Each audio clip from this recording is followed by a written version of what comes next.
আমাদের দেশে আসলে নির্বাচনটা সাধারণ জনগণের হওয়া উচিত ছিল, কিন্তু এখন সাধারণ জনগণের হাতে নাই। এটা করছে যে কে ক্ষমতাটা হাতিয়ে নিবে, ঠিক আছে। এটার জন্য নির্বাচন এক এক দল এক এক রকমভাবে চাচ্ছে। আমরা যে জনগণ, আমরা তো কাউকে বিশ্বাস করতে পারছি না। জাতীয় নির্বাচনের সময়সীমা ইস্যুতে যখন রাজনৈতিক দলগুলোর মধ্যে বিভাজন, তখন এই নির্বাচন নিয়ে কি ভাবছে সাধারণ মানুষ? বাংলাদেশের যে বর্তমান পরিস্থিতি, আমরা দেখছি যে বাংলাদেশে বর্তমানে নির্বাচন নিয়ে বা বাংলাদেশের যে ক্ষমতা, এই ক্ষমতা নিয়ে প্রচুর পরিমাণে কোন্দল এবং প্রচুর পরিমাণে দেশের পরিস্থিতি নষ্ট হচ্ছে। দেশটা জুলাইয়ের সেই আন্দোলনের পর কতটা কষ্ট করে আজকে এই পর্যায়ে এসেছে, কত মায়ের বুক খালি হয়েছে, আমরা সেটা চিন্তা করছি না। চিন্তা করছি যে কে ক্ষমতাটা হাতিয়ে নিবে, ঠিক আছে। এটার জন্য নির্বাচন এক এক দল এক এক রকমভাবে চাচ্ছে।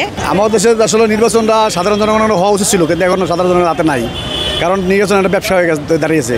কি জন্য এখন যারা যারাই আসুক, তারা মনে করছে যে আমরা ক্ষমতা দেওয়ার পরে কীভাবে আমাদের যে টাকার খরচ হয়, টাকাটা উড়ান যাইব। সুষ্ঠু নির্বাচন আমরা আসলে এক্সপেক্ট করছি এত বড় একটা জুলাই অভ্যুত্থানের পরে। এবার হয়তো ক্ষমতার অপব্যবহারটা যাতে আর না হয় এবং সবাই সুযোগ পায়, ন্যায্য অধিকার সবার আদায় হয় এবং জনগণের স্বার্থেই যেন কাজ করে, এটাই আসলে।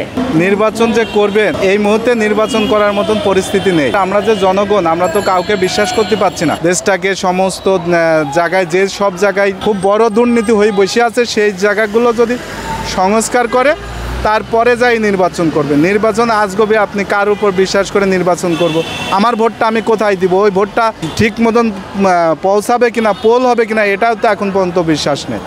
তাই নির্বাচন করার আগে যে ঘর পরিষ্কার করতে হবে বা ঘরে আমি থাকবো, এই যে সংস্কারটা, এই সংস্কারটা আগে করতে হবে, তারপরে নির্বাচন করতে হবে।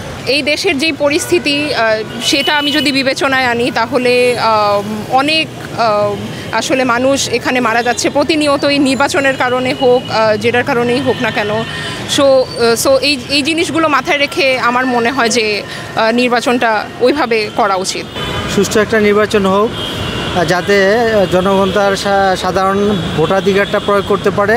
এই ভোটাধিকারের মাধ্যমে যে দল ক্ষমতা আসবে, আমরা তাকেই সরকার হিসেবে মেনে নেব। আমার মতে জাতীয় নির্বাচনের পরে সব নির্বাচন হওয়া উচিত।